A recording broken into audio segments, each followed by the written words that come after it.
नमस्कार दोस्तों, आप सभी का स्वागत है ऑनलाइन क्लासेस में। आज फिर हम इंडियन पॉलिटिक्स में एमर्जिंग ट्रेंड्स के बारे में डिस्कस करेंगे। जो हमारा पिछले वीडियो में टॉपिक अधूरा रह गया था, आज हम उसको पूरा करने की कोशिश करेंगे।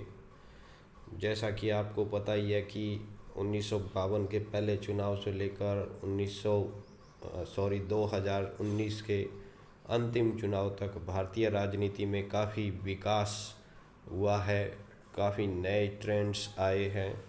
तो उन सभी का अध्ययन करने के लिए हमें एक बार भारत में अब तक हुए सारे यानी 17 लोकसभा चुनाव का और कुछ विधानसभा चुनाव का भी अध्ययन करना पड़ेगा। यानी जब हम ओवरऑल भारतीय राजनीति का अध्ययन करते हैं तो हमें समझ में आ जाता है कि क्या क्या भारत की राजनीति में नए ट्रेंड्स आए हैं। तो इन सभी को आगे क्लास शुरू करने से पहले आप सभी से निवेदन है कि आप मेरे चैनल को लाइक करें, शेयर करें, सब्सक्राइब करें। तो चलते हैं दोस्तों, भारतीय राजनीति में एमर्जिंग ट्रेंड्स के बारे में जो अधूरा है उसको पूरा करते हैं।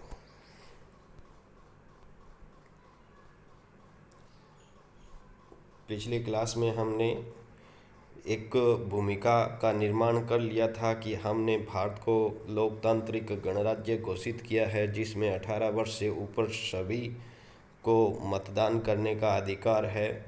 1967 से पहले केवल पहला एक राज्य केरल था जिसमें गैर कांग्रेसी सरकार 1967 में बनी थी, और भारत में 1977 में पहली बार गैर कांग्रेसी सरकार जनता दल के अधीन मोरारजी देसाई ने बनाई थी। और फिर उसके बाद में मिली जुली सरकारों की प्रवृत्तियां उभरी, लेकिन 2014-2019 के चुनाव में ये हालांकि मिली जुली सरकार है, फिर भी बीजेपी को स्पष्ट बहुमत है। तो इसको हम ये वापस मान सकते हैं कि मिली जुली सरकारों का समय है वो ख़त्म हो रहा है। तो ये मोरारजी देसाई हैं हमारे 5th प्राइम मिनिस्टर, जो 1977 से लेकर 1979 तक हमारे प्राइम मिनिस्टर रहे थे, और अपने जीवन काल में और भी काफ़ी महत्वपूर्ण पदों पे रहे थे। बॉम्बे स्टेट के चीफ मिनिस्टर भी रहे थे।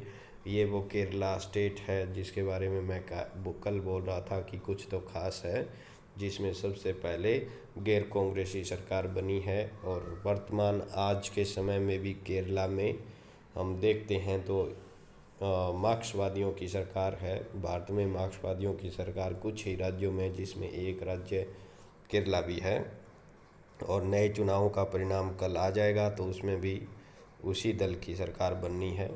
तो हमने कुछ पढ़े थे कि एक दल की पुनर्स्थापना, मजबूत क्षेत्रीय दलों का उभरना और मिली जुली सरकारों के युग का आरंभ। तो इससे आगे आज हम पढ़ते हैं भारतीय संघ में नए राज्यों की मांग। यानी कि भारत जब आज़ाद हुआ तो लगभग 14 स्टेट थे और 7 केंद्र शासित प्रदेशों में इसको बांटा गया था। तो इसके बाद में 1953 में भाषाई आंदोलन के रूप में आंध्र प्रदेश में एक आंदोलन हुआ। भाषा के आधार पर आंध्र प्रदेश के निर्माण के लिए बहुत लंबा आंदोलन चला था, लगभग 100 दिनों तक आंदोलन चला था। इसमें फिर रामल्लू नाम के व्यक्ति एक्सपायर हो गए, तो ये आंदोलन बहुत हिंसक प्रवृत्ति का हो गया। तो इसे देखते हुए सबसे पहले पहला राज्य आंध्र प्रदेश भाषा के आधार पर बनाया गया। और साथ ही साथ 1953 में राजभाषा राज्य पुनर्गठन आयोग, भाषा नहीं है, राज्य पुनर्गठन आयोग का निर्माण 1953 में किया गया, जिसकी रिपोर्ट के आधार पर 1956 में 14 राज्य और 7 केंद्र शासित प्रदेशों का निर्माण किया गया। लेकिन ये मांग ऐसे लगा कि अब शांत हो गई है, सभी भाषाओं को उसको उन राज्य मिल गए हैं ऐसा माना गया। लेकिन 1960 में ही मुंबई के विभाजन की मांग उठने लगी और गुजराती भाषी और मराठी भाषी लोगों ने आपस में आंदोलन किया, जिस आधार पर 1960 को मुंबई जो स्टेट था, जिसके मोरारजी देसाई उस समय नहीं तो पहले एक बार मिनिस्टर रहे थे, चीफ मिनिस्टर रहे थे, उस राज्य को बदलकर गुजरात और महाराष्ट्र दो राज्यों में परिवर्तित किया गया। उसके बाद पंजाब में शिरोमणि अकाली दल ने आंदोलन किया और 1966 में आपके राज्य हरियाणा का निर्माण 1966 में पंजाब को अलग करते हुए हरियाणा, हिमाचल और पंजाब का निर्माण किया। हिमाचल को यूटी बनाया गया, लेकिन बाद में हिमाचल को पूर्ण राज्य का दर्जा दे दिया गया। फिर 1999 तक धीरे धीरे आवाज़ें उठती रही और भाषा के आधार पर राज्यों का निर्माण की मांग उठती रही, लेकिन 1999 में उत्तराखंड बिहार से अलग करके उत्तराखंड का निर्माण किया गया। झारखंड मध्य प्रदेश से अलग करके झारखंड का निर्माण किया गया और उत्तर प्रदेश से उत्तराखंड का निर्माण किया गया, बिहार से झारखंड का निर्माण किया गया और मध्य प्रदेश से छत्तीसगढ़ का निर्माण किया गया। 9 अगस्त 2019 9 अगस्त 2019 को 2000 यहाँ लिख देता हूँ 2019 अगस्त 9 को 370 धारा हटा दी गई और जम्मू एंड कश्मीर जो स्टेट था उसको तोड़कर 2 यूनियन टेरेटरी का निर्माण किया गया। 2 यूनियन टेरेटरी का निर्माण किया गया। तो वर्तमान में 9 जो 7 थी वो उसमें इजाफा हुआ 9 यूनियन टेरेटरी। जो 29 राज्य थे उसमें एक राज्य घट के 28 राज्य का निर्माण किया गया है। यानी कहने का मतलब कि भारत में भाषा के आधार पर, हालांकि ये जो लास्ट का विभाजन है ये भाषा के आधार पे नहीं मानेंगे, लेकिन और सभी विभाजन है वो भाषा के आधार पर किए गए हैं। आज भी बहुत सारे, जैसे पूर्वांचल के निर्माण की मांग की जा रही है, उसी तरह राजस्थान में हरित प्रदेश के निर्माण की बात चल रही है, मरु प्रदेश के निर्माण की बात चल रही है। यानी भाषा के आधार पर अब भी बहुत सारे राज्यों की डिमांड आ रही है। तो देखते हैं आगे क्या होगा। तो हमारे राजनीति में ऐसी मांग बढ़ रही है। अगला टॉपिक है सरकार के गठन के लिए राजनीतिक दलों का असैद्धांतिक समझौता। यानी राजनीतिक दल हैं वो सत्ता प्राप्त करने के लिए अपने अलग अलग विचारधारा वाले, अलग अलग सिद्धांतों वाले दलों के साथ समझौता करने के लिए तैयार रहते हैं। इसके कुछ उदाहरण, जैसे 1979 के लोकसभा के चुनाव के समय जनता दल ने साम्यवादी दल और भारतीय जनता पार्टी के साथ मिलकर, भारतीय बीजेपी और साम्यवादी दल है उसके साथ मिलकर समझौता किया और सरकार बनाने का प्रयास किया। इसी तरह 1991 में राष्ट्रीय दलों ने क्षेत्रीय दलों के साथ समझौता करके सरकार बनाई और कांग्रेस ने केरल में मुस्लिम लीग के साथ केरल में, और तमिलनाडु में AIADMK जो कि जयललिता वाली पार्टी थी उसके साथ समझौता करके सरकार बनाई। 2010 के विधानसभा चुनाव में जेडीयू ने भाजपा के साथ एनडीए में शामिल होकर सरकार का गठन किया। उसी तरह 2015 में बिहार विधानसभा चुनाव में लालू प्रसाद एवं कांग्रेस का, यानी लालू प्रसाद की पार्टी राजद का और कांग्रेस के साथ महागठबंधन बनाकर भाजपा के अगेंस्ट लड़ाई लड़ी। उसी तरह 2017 में फिर नीतीश कुमार ने भाजपा के साथ गठबंधन किया और सरकार बनाई। उसी तरह 2019 में हाल ही में महाराष्ट्र में शिवसेना, कांग्रेस और शरद पवार की पार्टी राकपा के साथ मिलकर उद्धव ठाकरे के नेतृत्व में सरकार बनाई है। यानी सरकार बनाने के लिए, यानी शिवसेना जो हमेशा हिंदू पार्टी है, एक तरह से हिंदू एजेंडे पे आधारित पार्टी है, लेकिन उसने सरकार बनाने के लिए कांग्रेस के साथ समझौता किया है। इसी तरह बीजेपी भी शिवसेना के साथ मिलकर कई बार महाराष्ट्र में सरकार बना चुकी है, या यूँ कहें सेंटर में भी कई बार बीजेपी के साथ, शिवसेना के साथ मिलकर बीजेपी ने सरकार बनाई है। तो कहने का अर्थ यही है कि अनेक राजनीतिक दल हैं वो सत्ता प्राप्त येन केन प्रकरण सत्ता प्राप्त करने के लिए, समझौता करने के लिए तैयार रहते हैं। शक्तिशाली विरोधी दल का अभाव, शक्तिशाली विरोधी दल का अभाव एक समय था 1967 तक के, जो कि पहले भी आपको बता चुका हूँ। कांग्रेस का एकमात्र कांग्रेस ही पार्टी थी जो पक्ष में भी वही थी, विपक्ष में भी वही थी। कहने का मतलब पूरा होल्ड था कांग्रेस का, और उसी की सरकार बनती थी। केरल में पहली बार गैर कांग्रेसी दल की सरकार बनी। तो पहली बार कांग्रेस 1977 में, उसके बाद 1977 में लोकसभा में जब जनता दल की सरकार बनी तो कांग्रेस पार्टी ने पहली बार विपक्ष में बैठा और उससे 153 सीटें मिली और विरोधी दल के रूप में सामने आई।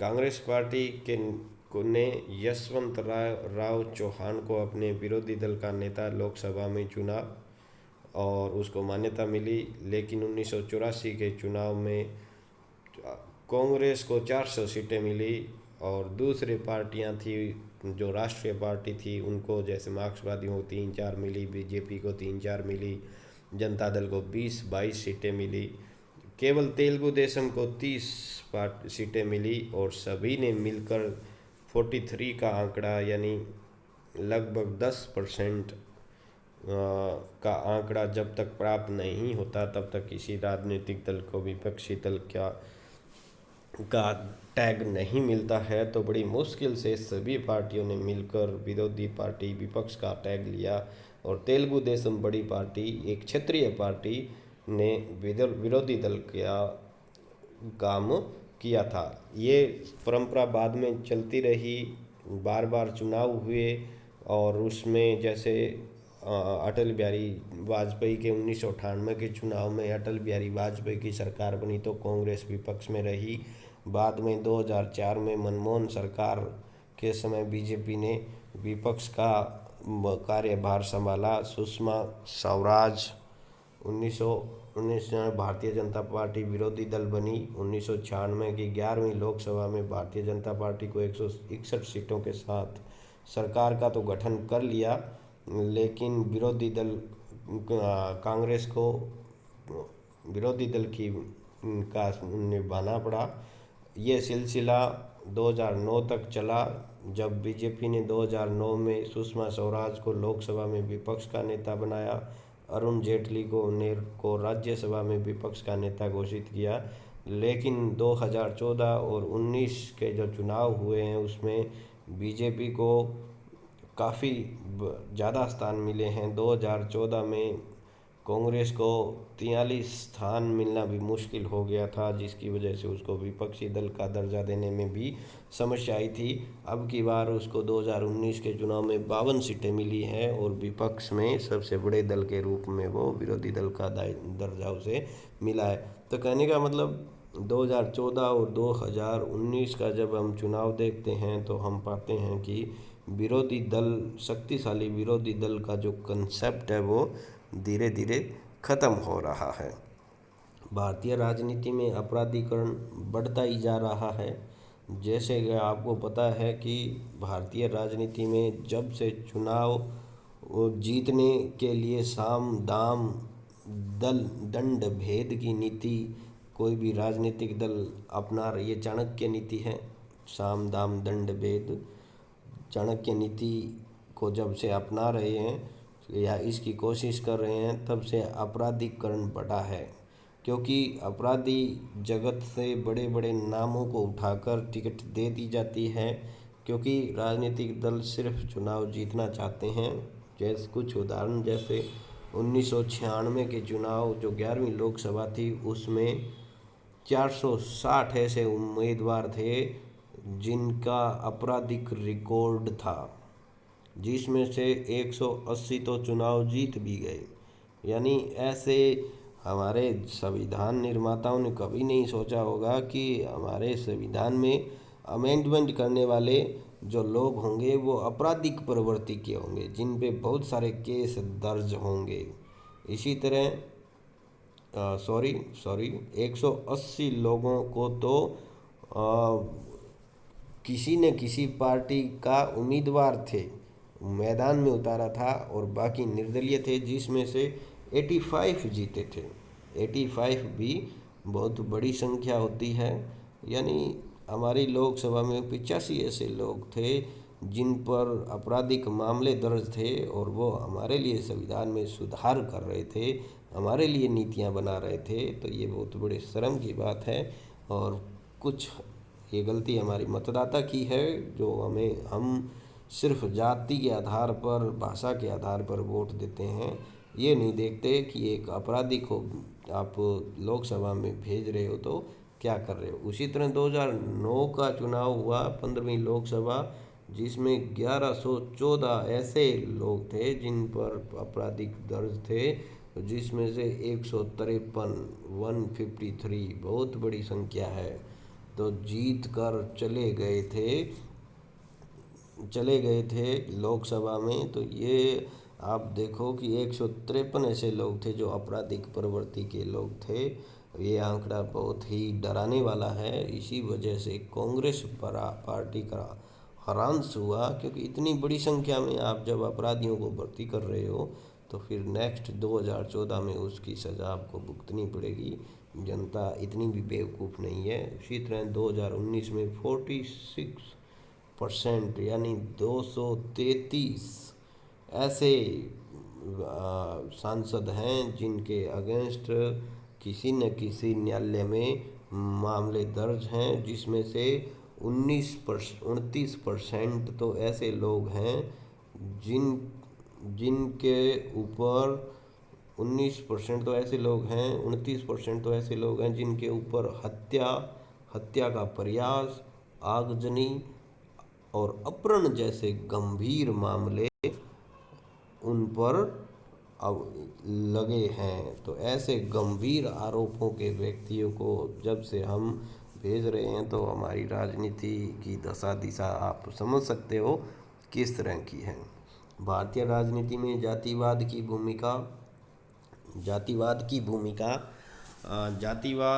का आधार 1909 का एक्ट रहा है।